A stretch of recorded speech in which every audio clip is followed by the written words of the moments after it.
Astaghfirullah, hadir di tengah-tengah kita Al Ustadz Ahyadi Ihsan. Juga yang saya hormati pimpinan Majelis Taklim, bapak-bapak, ibu-ibu, adik-adik, rekan-rekan sekalian, hadirin wal hadirat, ashabi wa zumalai, sadati wa sayyidati, abna'i wa banati ayyuhal hudur. Syukur alhamdulillah, pada kesempatan malam hari ini kita masih ditakdirkan dalam keadaan sehat walafiat, amin.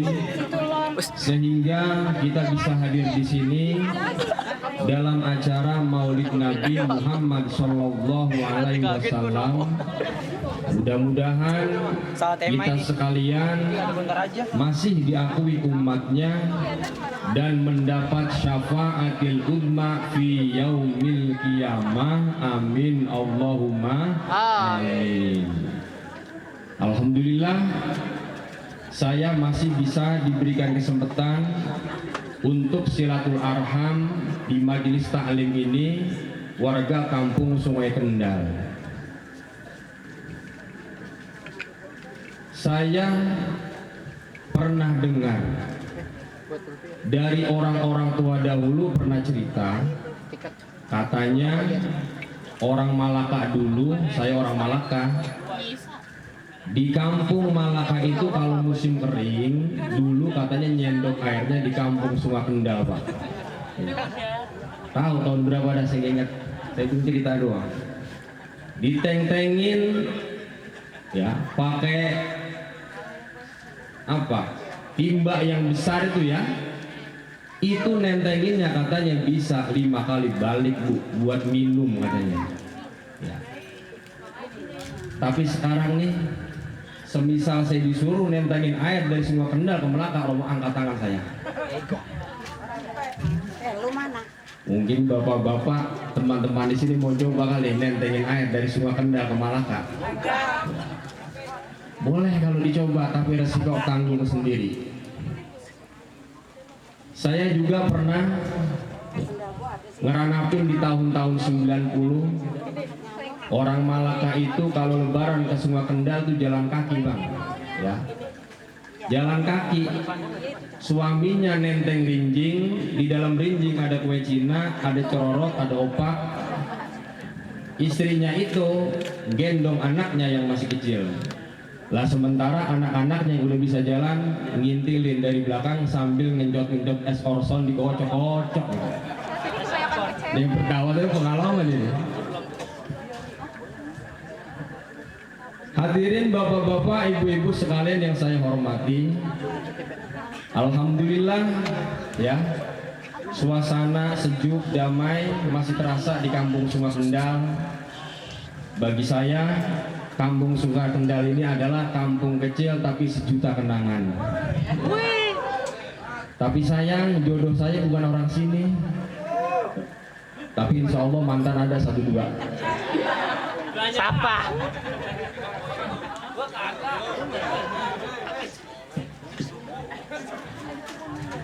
Hadirin bapak-bapak, ibu-ibu sekalian yang saya hormati, bicara Maulid Nabi kalau dibahas berulang-ulang tidak ada habis-habisnya. Bahkan semakin dibahas semakin menarik, karena aktor pemerannya adalah Nabi Muhammad Sallallahu Alaihi Wasallam, Abdulul Makhlukot, makhluk yang paling utama dan makhluk yang paling mulia.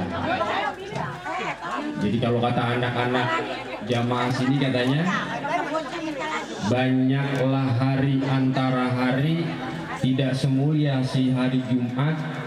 Banyaklah nabi antara nabi, tidak semulia si hari Jumat. Jahitlah peci memakai jarum, ambil 5 sudah berkarat. Namanya wangi, baunya harum, pemimpin dunia sampai hari kiamat. Allahumma sholli ala Sayyidina Muhammad. Kelahiran Nabi Muhammad pada tanggal 12 Rabiul Awal itu selalu diperingati oleh umat Islam di Indonesia, bahkan di negara-negara lain. Istilah peringatan tersebut ada sebagian orang yang menyebut maulid, sebagian lagi menyebut maulud. Yang benar yang mana nih? Maulid maulud? Ketika sebagian orang menyebut maulid, berarti yang dihormati adalah hari kelahirannya. Ketika sebagian orang menyebut maulud, berarti yang dihormati adalah bayi yang dilahirkan. Baik itu maulid atau maulud, benar dua-duanya. Kalau orang sini nyebutnya apa kok? Maulid mulud. Maulid ya. Tapi kalau nenek-nenek di sana mulud katanya. Mulud, Sri Mulud, Aji, Surah, Rejep, Separ.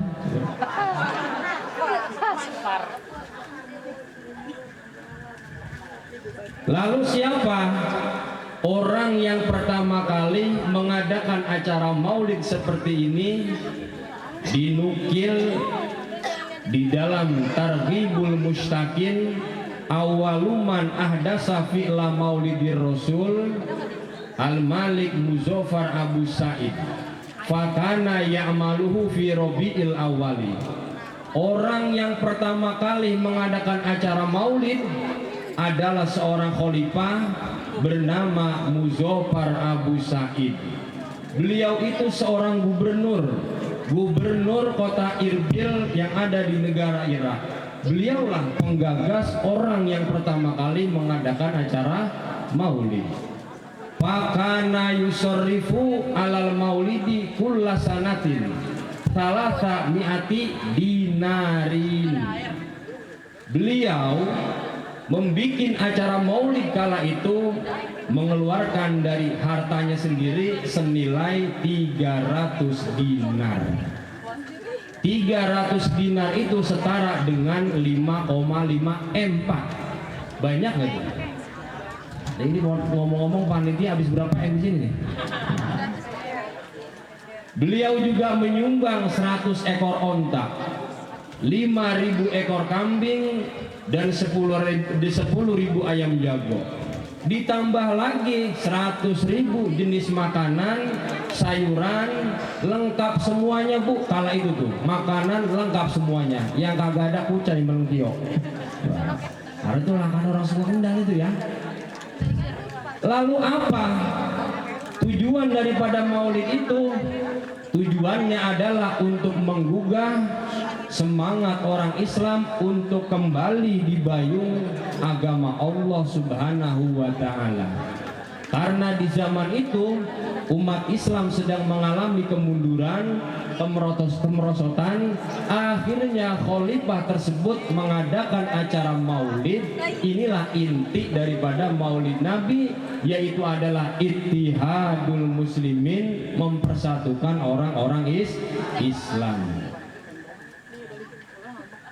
Kemudian yang lebih menarik lagi, dikala itu maulid yang pertama kali diadakan, raja mengadakan sayembara, musobaqoh, perlombaan.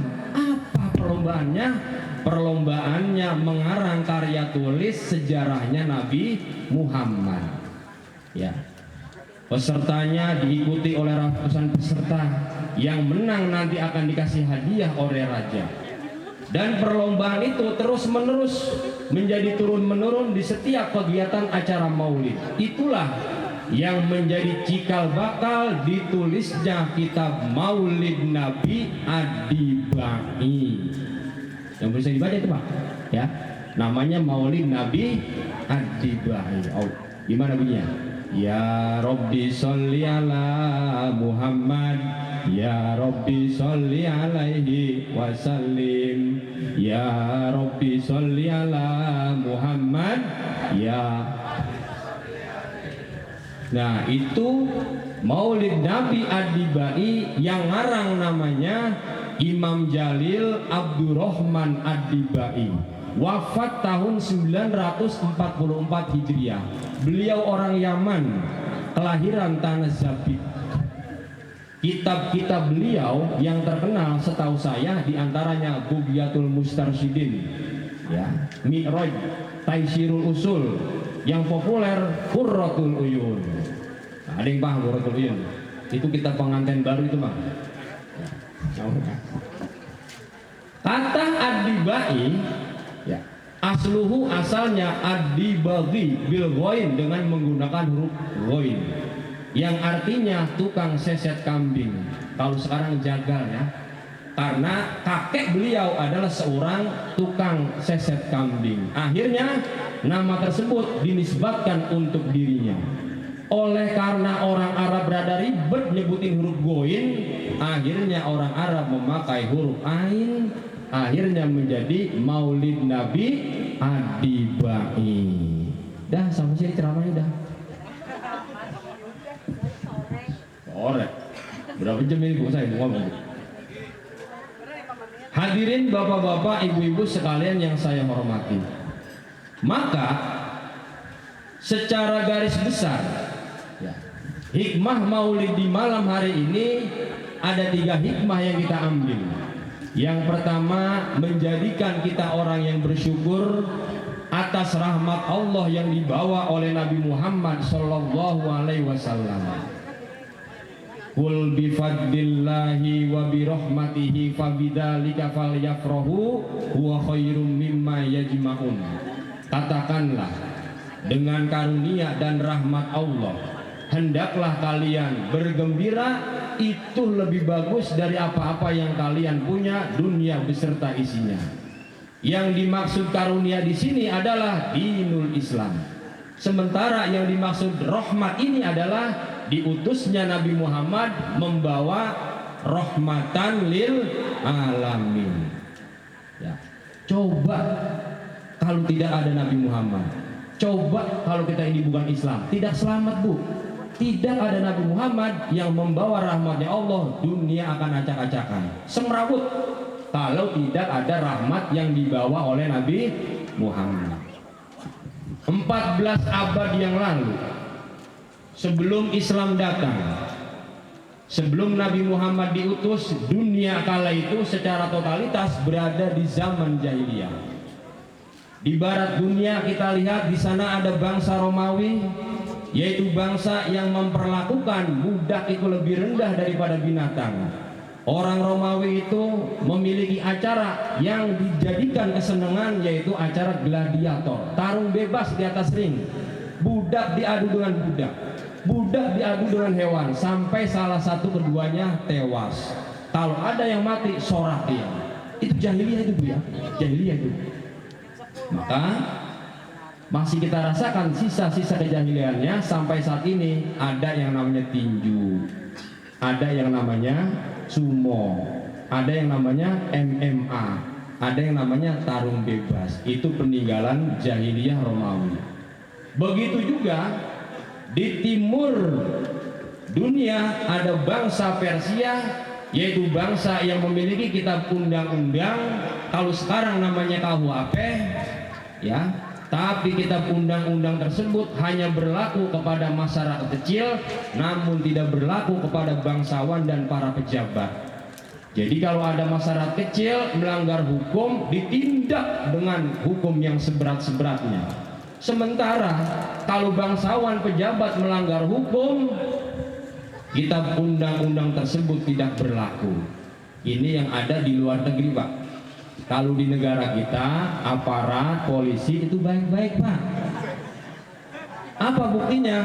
Buktinya bapak-bapak kalau di tengah jalan melanggar lalu lintas oleh Pak polisi diajak damai, nggak pernah diajak ribut. Bener nggak? Baik, berarti polisi Indonesia pernah diajak ribut? Nggak pernah. Diajak damai, ya. Bangga saya jadi orang Indonesia. Aparatnya baik-baik. Begitu juga di tengah-tengah dunia ada bangsa Arab. Nah, bangsa Arab ini adalah bangsa yang memiliki ratusan Tuhan, ya. Kebiasaan masyarakat Arab itu mengangkat seorang pemimpin diambil dari kalangan syair, penyanyi, artis, kahin, dukun atau paranormal, sahir, tukang sulap. Itulah 3 orang yang dijadikan panutan oleh masyarakat jahiliyah Arab tempo dulu. Ini juga masih meninggalkan sisa-sisa bekas kita rasakan, ya. Artis, penyanyi, tukang sulap, dukun itu dijadikan panutan. Artis Ayu Ting Ting, Bu, kenal Bu artis Ayu Ting Ting? Tampil 7 menit itu bayarannya 1 juta, Bu. Cuma gara-gara nyanyiin alamat palsu, ya. Tapi ustadz guru ceramah mulutnya berbusa sampai 1 jam, kopi segelas nggak keluar. Agak nyindir lagi kata. Ya, emang ya. Hadirin bapak-bapak, ibu-ibu sekalian yang saya hormati. Nah, dari sinilah Nabi Muhammad diutus oleh Allah membawa rahmat, ya, sehingga dunia itu terang, dunia itu tertata, dunia itu rapi. Kita lahir dalam keadaan Islam sebab rahmat dari Nabi Muhammad. Kita tinggal di Indonesia aman, tentram, rahmat dari Nabi Muhammad. Termasuk kita bisa menjalani ibadah dengan benar, dengan mudah, dengan gampang, baik dan benar, itu juga rahmat yang dibawa oleh Nabi Muhammad berdasarkan ilmu syariat, Bu. Contoh, ya. Saya contohin satu. Contoh, Bu, ya. Orang motong ayam. Motong ayam itu harus berdasarkan syariat. Bagaimana cara motong ayamnya? Di leher. Masih di kaki. Di leher. Saluran napasnya, saluran jalan urat makannya itu harus terputus sehingga nanti binatang tidak merasakan sakit. Ini namanya rahmat yang dibawa oleh Nabi Muhammad. Coba kalau nggak ada hukum syariat, orang motong ayam salah lagunya, ya. Tuh. Contoh lagi yang kedua, sholat, ya. Sama, orang mengerjakan sholat mudah gampang karena diatur oleh hukum syariat yang dibawa oleh Nabi Muhammad. Di antaranya orang sholat itu, ya, syarat sah sholat itu adalah bersuci dari hadas, baik hadas kecil atau hadas besar. Kalau hadas kecil ya wudhu, kalau hadas besar mandi junub, ya. Kalau tidak ada air gimana, Pak? Kalau tidak ada air, toharonya dengan abu yang disebut dengan tayamum. Jadi orang pengen wudhu tidak ada air, ya tayamum. Orang ingin mandi jinabat tidak ada air, ya tayamum. Dan perlu diingat, tayamum ini yang wajib diusap adalah 2 wajah dan kedua kaki. Coba kalau tidak ada hukum yang mengatur seperti ini, bisa-bisa orang junub mandi jinabat tayamum gelintingan di abu itu, Pak, ya, gelintingan di abu. Ini namanya syariat rahmat yang dibawa oleh Nabi Muhammad. Suatu ketika ada salah seorang sahabat yang sholat, dia bertindak menjadi imam, diikuti oleh beberapa makmum yang ada di belakangnya. Di dalam sholat ini, sahabat ini yang menjadi imam membaca surat Qul ya ayyuhal kafirun. Cuman baca suratnya kagak kelar-kelar, keder. Wala antum abiduna ma'abud wala ana abidu ma'abatum wala antum abiduna ma'abud wala ana abidu ma'abatum, sampai 7 kali. Barisan belakang gergetan, lakum katanya. Akhirnya selesai, lakum dinukum waliyadin. Ternyata setelah diselidikin, imamnya ini habis minum homer, dia sholat dalam keadaan mabuk. Akhirnya turun ayat la taqrabus sholata wa antum sukaro hatta ta'lamu ma taqulun. Kamu tidak boleh mendekati sholat saat diri kamu sedang mabuk sampai benar-benar kamu sadar. Artinya apa? Homer itu boleh, tapi jangan mendekati waktu sholat, karena di zaman itu homer masih dibolehkan, Bu, ya. Nah, dari kejadian itu banyak sahabat yang berangsur-angsur meninggalkan minuman homer, sampai warung-warung eceran nggak laku tuh homer. Akhirnya ada salah satu sahabat yang bertanya kepada Rasul, ya Rasul, bagaimana sih hukum khamar ini sebenarnya, boleh apa kagak? Tapi di warung masih ada, orang nggak mau pada beli. Rasul lalu menyampaikan ayat yang isinya qul fihima ismun kabir wa manafi'u linnasi wa ithmuha akbaru min naf'ihima, bahwasanya khamr itu adalah perbuatan dosa dan dosanya adalah dosa besar, lebih besar daripada manfaatnya. Berarti kalau begitu khamr ini hukumnya haram. Haram Pak ya, didukung dengan hadis Nabi, yaitu adalah kullu muskirin khamrun wa kullu khamrin haramun. Tiap-tiap minuman yang memabukkan masuk dalam kategori khamr, dan khamr ini hukumnya haram. Artinya semua jenis minuman merek apa saja hukumnya haram.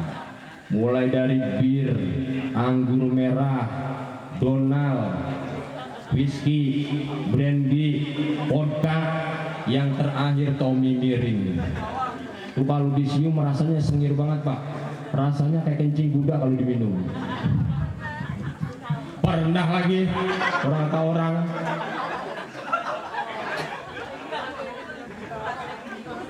Ya, kalau kita cermati dari cerita-cerita di atas tentang larangan minum khamr, betapa besarnya rahmat Allah yang dibawa oleh Nabi Muhammad. Ternyata Nabi Muhammad ini menyadarkan pemabuk-pemabuk yang suka minum narkoba, minum minuman keras itu ternyata dengan cara perlahan-lahan, perlahan-lahan akhirnya jadi sadar. Akhirnya kalau udah sadar ternyata khamr itu sampai sekarang dihukumi haram. Ya, ini merupakan rahmat. Coba kalau tidak ada Nabi Muhammad yang membawa rahmat seperti itu, sampai sekarang tukang mabuk nggak ada yang mau sholat. Sampai sekarang tukang mabuk nggak ada yang mau masuk agama Islam. Ya, maka dari cerita-cerita seperti itu kita jadikan suri tauladan bahwasanya teman-teman kita yang masih doyan khamr, yang masih doyan judi slot, tersinggung, ternyata ya, kita deketin pelan-pelan, jangan diajak ngaji dulu, jangan diajak sholat dulu, jangan, kita deketin pelan-pelan ya. Lama-lama sadar nggak Bu? Sadar ya, karena setahu saya Pak ya, seburuk-buruknya orang hatinya masih ada ruang menerima hidayah ya. Ini kadang-kadang kita kusil banget orang. Lu tukang mabuk ngapain lu ke masjid? Ntar hujan 3 hari 3 malam katanya. Waduh, kan tandes banget ngomongnya. Besok orang begitu agak nongol-nongol lagi Bu. Hah? Ngambek nggak? Tuh ulah kita tuh ya. Awas, jaga ucapannya ya. Ya, ayo kita ajak teman-teman kita yang masih doyan-doyan begitu, kita ajak, kita deketin pelan-pelan ya. Kita deketin pelan-pelan. Jam berapa udah ngomong-ngomong ini? Hadirin bapak-bapak, ibu-ibu sekalian yang saya hormati. Lalu hikmah yang kedua di dalam perayaan Maulid Nabi ini adalah dapat meniru, mencontoh akhlak-akhlak Rasulullah Shallallahu Alaihi Wasallam. Bagaimana Rasul mencontohkan akhlak-akhlaknya itu tergambar di dalam kehidupannya sehari-hari. Di dalam rumah tangga Rasul sangat mesra sekali, romantis sekali dengan pasangannya. Sampai-sampai ketika memanggil istrinya itu dengan panggilan-panggilan yang mesra, ya Humairah. Itu untuk panggilan istrinya yang bernama Sayyidah Aisyah. Humairah itu artinya kemerah-merahan kok. Karena Sayyidah Aisyah ini pipinya menor atau orang sekarang. Akhirnya Nabi Muhammad manggil ya Humairah. Ini beda nih ya sama kebanyakan laki-laki zaman sekarang. Kalau manggil istri tandes banget. Udah tahu bininya hitam, manggilnya jujur banget. Tem sini lo katanya. Udah begitu bininya nyaut lagi. Ya.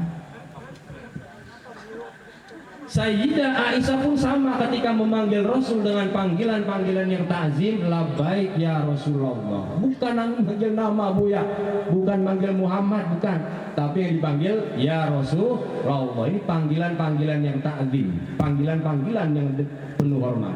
Maka Suami istri ini kalau udah saling cinta mencintai di dalam rumah tangga, saling menghormati, nanti rahmatnya Allah akan turun di dalam rumah tangga itu seperti yang dirasakan oleh Nabi Muhammad Shallallahu Alaihi Wasallam. Sampai-sampai Kanjeng Rasul mengibaratkan rumahnya seperti surga. Baiti jannati, rumahku adalah surgaku. Itulah Kanjeng Nabi Muhammad, ya, mewarnai akhlak-akhlak di kehidupan rumah tangganya. Begitu juga saat Rasul ini bergaul dengan teman-temannya, akhlak yang ditonjolkan itu adalah kedermawanannya. Ketika Rasul ini punya makanan, Rasul makan sedikit, sisanya dibagikan ke orang lain. Itu Rasul, Pak. Kalau kita gimana? Jadi kalau Rasul itu makan dikit, Bu, Rasul itu makan dikit. Kalau kita dikit-dikit makan. Itu bedanya tuh ya. Jadi bedanya kita sama Rasul, bedanya ternyata cuma sedikit bedanya. Suatu ketika Nabi Muhammad pernah dibawakan anggur oleh salah seorang sahabat. Anggur seplastik dimakan oleh Nabi Muhammad sampai habis. Kemudian selang beberapa saat ada salah satu sahabat yang memprotes, nanya kepada Kanjeng Rasul, ya Rasulullah, kenapa anggur itu engkau habiskan semua? Biasanya kami ini dibagi. Rasul menjawab dengan tegas, sahabatku, ketahuilah anggur ini rasanya asam. Kalau saya bagi kepada kamu, nanti perut kamu sakit dan kamu akan menghina orang yang membagi anggur. Kalau anggur ini saya buang, mubazir, maka anggur itu saya telan sendiri, kata Rasul. Tuh, Bu, Rasul itu akhlaknya sangat dermawan sekali. Kalau punya makanan enak dibagi orang, kalau punya makanan yang agak enak dimakan sendiri. Nah, pas lempengan ini saya mau nanya sama ibu-ibu nih ya, Bu. Bu, ibu kalau punya anggur yang seplastik manis, yang seplastik asam, yang dibagi tetangga yang mana, Bu? Wah, jujur aja tuh, ya. Begitu juga saat Rasul menghadapi musuh-musuhnya. Bagaimana Rasul menghadapkan musuh-musuhnya? Dihadapkan dengan kesabarannya, pemaaf, penyayang, ya. Di Mekah itu ada perkampungan namanya suku Mudor. Sekecamatan benci semuanya sama Rasul. Rasul dihina, dipitnah, digunjing. Akhirnya Allah nggak terima, mengutuk kampung tersebut, sinihim kasinihim kaum Yusuf. Kampung tersebut dilanda musim paceklik yang berkepanjangan 7 tahun 7 bulan, kagak turun hujan, kagak panen, sumur kering, pohon-pohon semuanya pada mati. Akhirnya suku Mudor tersebut pergi ke Madinah untuk menemui Nabi Muhammad SAW beserta rombongan. Kepala rombongannya namanya Labid bin Robi'ah. Datang si Labid ke rumah Rasul, assalamualaikum ya Muhammad. Waalaikumsalam. Siapa di luar? Saya Labid bin Robi'ah. Ada apa? Kali ini Rasul kencang ngomongnya ya, karena setahu saya Labid bin Robi'ah kemarin benci saya. Kok tumben-tumbenan? Kenapa? Datang. Ada apa ini, kata Rasul? Ya. Labid bin Robi'ah kemudian menyatakan maksudnya, ya, atainaka ya khairul bariyah kullaha litarhamana. Saya datang kemari Rasul, saya butuh pertolongan, butuh rahmat engkau agar engkau memberikan rahmat kepada kami. Nasku khittatan jalla amruha. Kami ingin curhat kepada engkau ya Rasul bahwa kampung kami sedang dilanda musim paceklik. Air habis, makanan habis. Selama ini yang saya andalkan adalah makan rumput handolah yang rasanya pahit sekali. Kami mohon syafaat kamu ya Rasul, rahmat kamu ya Rasul.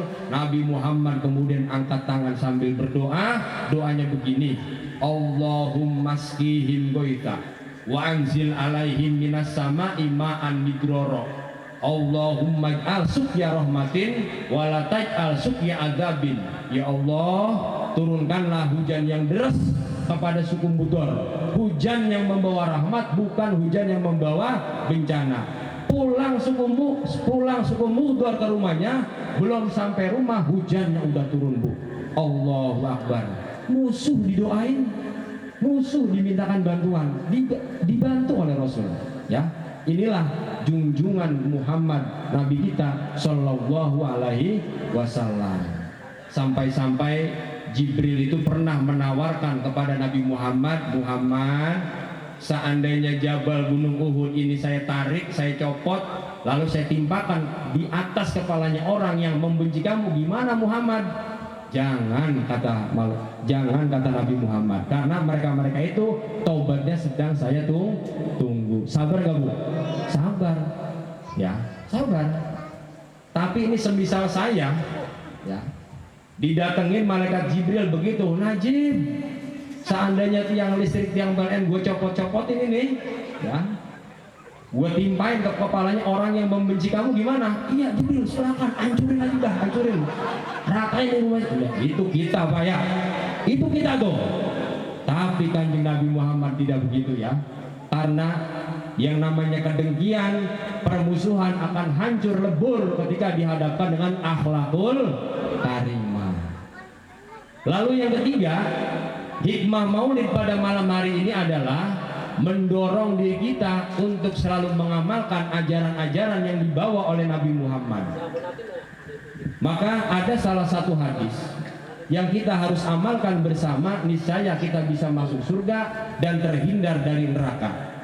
Hadis ini berawal dari sahabat Muaz bin Jabal ketika beliau bertanya kepada Rasul, "Ya Rasulullah, ya, akhbirni bi amalin yudkhiluni al-jannah wa yubaiduni aninnar." Rasul, saya mau nanya, amal apa saja yang bisa mendatangkan, menyampaikan diri saya ke surga dan terhindar daripada api neraka?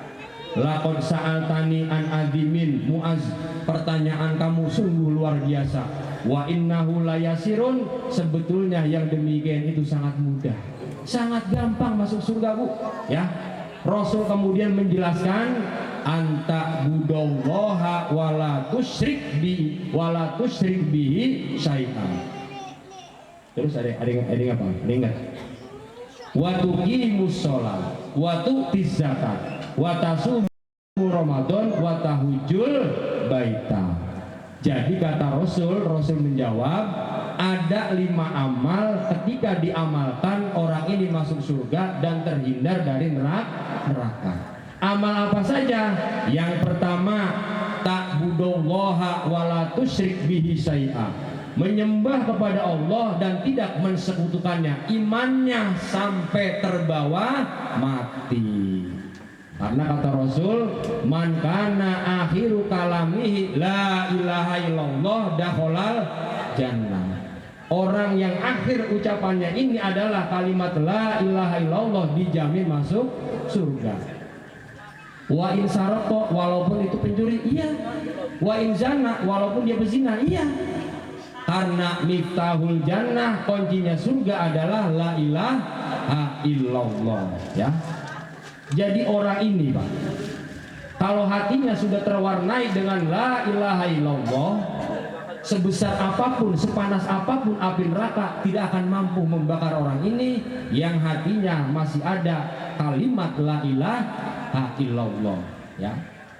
Jadi bacaan la ilaha illallah kalimatnya sederhana tapi sakti, ya, tapi sakti.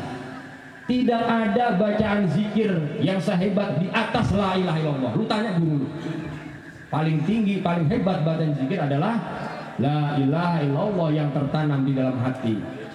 Yang kedua, kata Rasul, amal yang kedua adalah wa tuqimus shalah, mendirikan sholat. Karena sholat ini adalah sesuatu ibadah yang paling berpengaruh pada diri orang. As-sholatu imaduddin, sholat ini tiang agama. Kalau dia tidak sholat, agamanya hancur. Kalau dia sholat, agamanya kokoh. Alasannya lagi, sholat ini adalah tajul ibadah, mahkotanya ibadah. Baik buruknya amalan-amalan lain tergantung baik buruknya sholat. Ya.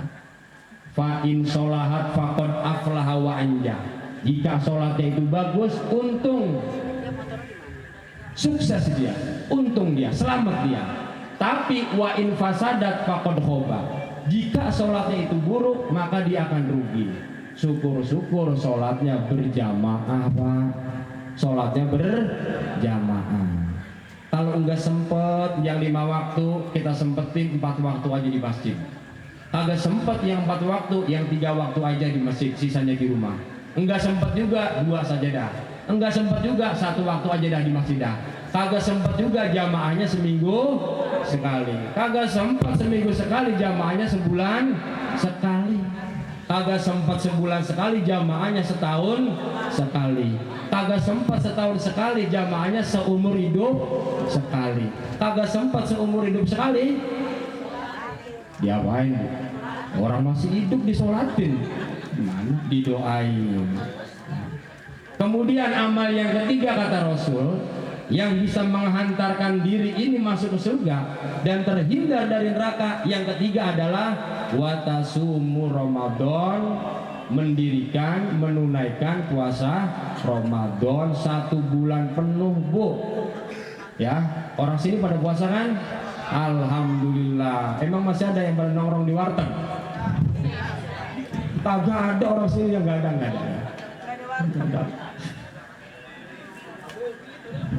Ya, lalu yang keempat dan yang kelima, amal yang bisa menghantarkan kita masuk surga dan terhindar dari neraka, yang keempat yang kelima adalah haji dan zakat.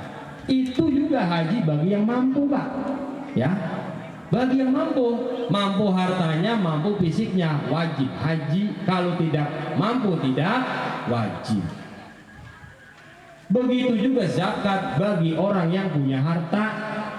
Punya kambing 40 ekor, wajib zakat. Punya gabah 1 ton, wajib zakat. Punya emas batangan 77 gram, wajib zakat. Ada orang sini punya emas 77 gram? Ada? Enggak ada? Oh, berarti kagak wajib. Ternyata, Bu, hanya 5 amal inilah orang bisa masuk ke surga. Tapi kata Rasul, ditambahkan di sana lanjutan hadisnya, katanya tambahan yang pertama, watasilu ar-rohim, nyambung tali silaturrohim. Tambahan pertama tuh. Tambahan yang kedua, falatu bijarohu, tidak menyakiti tetangga. Kenapa? La yadkhulul jannata qati'ur rohim, tidak masuk surga orang yang mutusin tali silaturrohim. La yadkhulul jannata man la ya'manu jarohu, tidak masuk surga orang yang sering ngusik-ngusik tetangga. Ini syarat mutlak bisa masuk ke surga. Berarti 7 kalau dijumlah dia. Dah, sekarang kita ngomongin yang namanya silaturahim, Pak Bu. Orang mutusin tali silaturahim itu bagaimana? Ketika orang udah marah, tidak bertegur sapa, melengos, itu namanya udah mutusin tali silaturahim. Semisal saya contoh ini ya, ada seorang tetangga yang sedang bermusuhan kepada saudaranya. Di hari pertama dia marah, di hari kedua dia melengos, di hari ketiga dia kagak negor, di hari keempat terus apa? Nah, di hari-hari berikutnya nanti timbul rasa kangen, timbul rasa rindu, pengen akur lagi. Cuman masalahnya kalau kata tetangganya, dia ngomong begini, saya sebetulnya mau akur sama dia, tapi dia dulu yang minta maaf datang ke rumah saya karena saya lebih tua dari dia, katanya. Begitu juga saudaranya ngomong begitu, saya juga sebetulnya pengen akur lagi sama dia, tapi dia dulu datang ke saya karena saya ini orang terhormat. Titel saya DRS, dia cuma Asad katanya. Kalau main tungguan begini, jadi nggak Bu silaturahim, Ibu? Kagak jadi, ya, kagak jadi. Kenapa? Karena ada kepentingan yang bahasa Arabnya disebut hawa nafsu. Hawa nafsu inilah nanti akan menjerumuskan manusia ke jalan-jalan yang tersesat. Ya. Al-musorim alladzi la yatakallamu akhahu fawqa thalathati ayamin. Orang yang marah, yang melengos, tidak bertegur sapa lebih dari 3 hari, amal-amalnya kagak diterima, termasuk sholatnya kagak diterima sampai dia akur lagi. Kira-kira orang sini ada nggak yang marah sampai seminggu? Mas udaranya gitu? Yang marahnya sampai sebulan ada? Yang marahnya sampai setahun? Yang marahnya sampai 5 tahun? Yang marahnya sampai 10 tahun? Lama amat sampai 2 periode. Begitu juga yang kedua, falatu zijarohu. Syarat mutlak masuk surga adalah falatu zijarohu, tidak menyakiti, mengusik tetangga. Ya, ada sahabat curhat kepada Rasul. Rasul, saya mau nanya Rasul, apa? Inna fulanatan taqumul lail wa tasumun nahar wa hiya sayyi'atul khuluqi tu'dhi jironaha bilisaniha. Rasul, saya mau nanya, mau curhat, apa? Inna fulanatan, saya punya tetangga orang perempuan, taqumul lail, tahajudnya rajin, tasumun nahar, Senin Kemisnya juga rajin, wa hiya sayyi'atul khuluqi, tapi akhlaknya itu rusak, busuk akhlaknya, jelek akhlaknya, sering nyakiti tetangganya. Itu bagaimana Rasul hukumnya? Rasul menjawab dengan tegas, la khaira fiha wa hiya min ahlin nar. Sama sekali tidak ada kebaikan bagi wanita itu. Wanita itu akan menjadi ahli neraka cuma gara-gara musik tetangganya, padahal sholatnya, ibadahnya rajin. Ya. Dah, maka mari kita sambung tali silaturahim kita baik kepada tetangga. Maka di dalam hal ini Rasul pernah memberikan nasihat kepada sahabat yang bernama Abu Zar Al-Ghifari. Ya Abu Zarrin, kata Rasul, idza tobahta marokotan, Abu Zar, kalau kamu masak sayur, faksir ma'aha, banyakin kuahnya, wa ta'ahad jironaka, biar cukup bagi-bagi tetangga. Jadi ibu-ibu orang semua Kendal nih, saya pesan, saya bilangin, kalau masak sayur, sayurnya diapain bu kuahnya? Dibanyakin. Nanti tetangganya dibagi kuahnya berikut isinya. Masih dan daun salamnya doang bu, kemalang koas. Ya, itulah ajaran-ajaran yang dibawa oleh Rasul, penuh dengan kerukunan, penuh dengan kebersamaan, penuh dengan kedamaian. Kiranya sampai di sini saya berbicara, kurang lebihnya mohon maaf. Akhirul kalam, wallahu nasta'in, wa huwa khairul mu'in. Assalamualaikum warahmatullahi wabarakatuh.